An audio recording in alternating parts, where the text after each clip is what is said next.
Hello दोस्तों, स्वागत है हमारे यूट्यूब चैनल D4 एजुकेशन पर, जहां हम पढ़ने वाले हैं अभिकथन और कारण संबंधित प्रश्न, साथ ही केस स्टडी। पहले ऑप्शन का मतलब होता है ए तथा आर दोनों सत्य हैं तथा आर ए की सही व्याख्या करता है।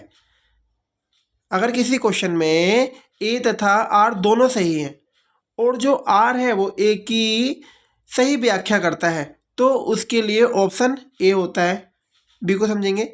ए तथा आर दोनों सत्य हैं लेकिन आर ए की सही व्याख्या नहीं करता है। सी के लिए सी, ए सत्य है लेकिन आर असत्य है। डी, ए तथा आर दोनों असत्य हैं। अब कुछ एग्जाम्पल की सहायता से हम लोग एग्जाम्पल अभिकथन दिया हुआ है cos 30 प्लस कोट 45 का मान 3 है और कारण दिया हुआ है cos 30 इक्वल 2 होता है, कोट 45 इक्वल 1 होता है। तो हमने देखा कि अभिकथन cos 30 वास्तव में 2 होता है, कोट 45 1 होता है, तो इसका मान 3 ही आएगा। और ये इसकी व्याख्या कर रहा है, जो आर है ए की व्याख्या कर रहा है। तो इसके लिए क्या हो जाएगा, हमने ऑप्शन जाना था कि ए तथा आर दोनों सत्य हैं। यहाँ पर दोनों सत्य हैं, cos 30 की वैल्यू 2 होती है और कोट 45 की वैल्यू 1 होती है। और cos 30 प्लस कोट 45 को अगर हम ऐड करेंगे, इनकी वैल्यूज रख के, तो उसका मान 3 आ जाएगा। तो हमने देखा कि ए तथा आर दोनों सत्य हैं और साथ ही साथ जो आर है वो ए की व्याख्या कर रहा है। ए की व्याख्या कैसे कर रहा है कि cos 30 का मान 2 होता है और कोट 45 का मान 1 होता है। तो उसका मतलब वो उसे एक्सप्लेन कर रहा है। जब वो उसे एक्सप्लेन कर रहा है तो हम कह पाएंगे ये ऑप्शन ए होगा। इसका आंसर क्या होगा, ऑप्शन ए। इसका आंसर क्या होगा, ऑप्शन ए हो जाएगा।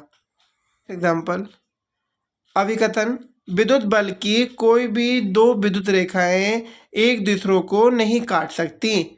कारण विद्युत बल रेखा की किसी भी बिंदु पर स्पर्श रेखा विद्युत क्षेत्र की दिशा को प्रदर्शित करती है।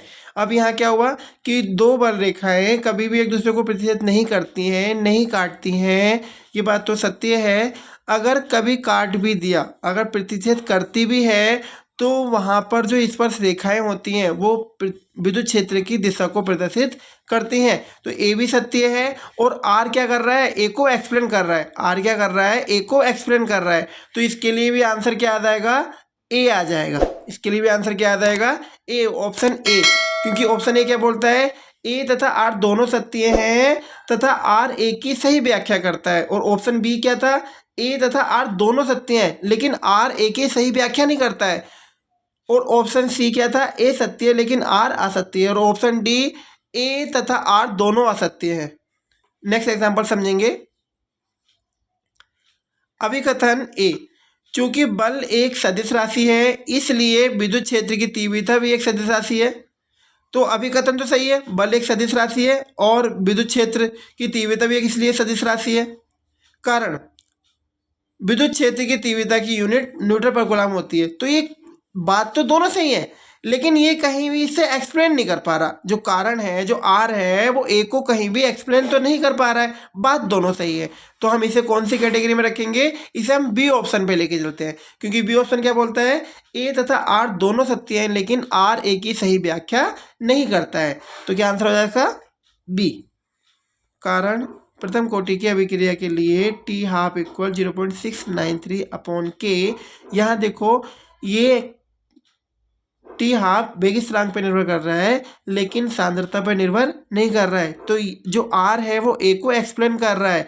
तो जब ए को एक्सप्लेन कर रहा है और दोनों बात सही है तो हम किस में जाएंगे, ऑप्शन ए में जाएंगे। ऑप्शन ए में जाएंगे। केस स्टडी, नीचे दिए गए गद्यांश को पढ़िए और निम्न प्रश्नों के उत्तर दीजिए। तो कोई अगर केस स्टडी आती है तो आप उसे पहले अच्छे से पढ़ेंगे, फिर उसके बाद उसमें नीचे दिए गए प्रश्नों के आंसर देंगे। फिर भी इन्हें असंतृप्त हाइड्रोकार्बनों यानी double bond, triple bond, comma alkane hydro तथा कार्बोक्सिलिक अम्लों से बनाया जा सकता है। विभिन्न एल्केनों के आणविक द्रव्यमान में वृद्धि के साथ साथ उनके क्वथनांक में भी नियत वृद्धि होती है, जबकि एल्केन की शाखित श्रृंखलाओं की संख्याओं के बढ़ने पर क्वथनांक में कमी होती है। अब क्वेश्चन दिए हुए हैं इसके ऊपर। एल्केन का सामान्य सूत्र लिखिए। तो एल्केन का सामान्य सूत्र होता है CnH2n+2। एल्केल हैलाइड से एल्केन बनाने की विधि का रासायनिक समीकरण लिखिए। यह आप वुड्स भी दे सकते हैं, फ्रैंकलैंड भी दे सकते हैं। तो वुड्स क्या होती है, RX यहाँ एल्केल हैलाइड को शो कर रहा है, +2Na+XR ईथर की उपस्थिति, और यहाँ से NX निकल जाएगा, हमें R बॉन्ड R मिल जाता है। NX निकल जाता है और R बॉन्ड R मिल जाता है, जो क्या होता है, एल्केन होता है। हमें बनाना भी क्या था, एल्केन। निम्न एल्केनों को उनके बढ़ते हुए क्वथनांक के क्रम में व्यवस्थित कीजिए। तो अभी हमने गद्यांश में पढ़ा था कि जैसे जैसे आणविक द्रव्यमान बढ़ता है वैसे वैसे क्वथनांक बढ़ता जाता है। तो मीथेन यहाँ सबसे छोटा होगा, तो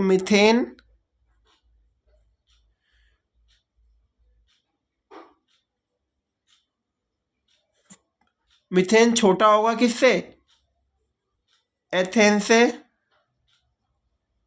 और एथेन छोटा होगा किससे, प्रोपेन से,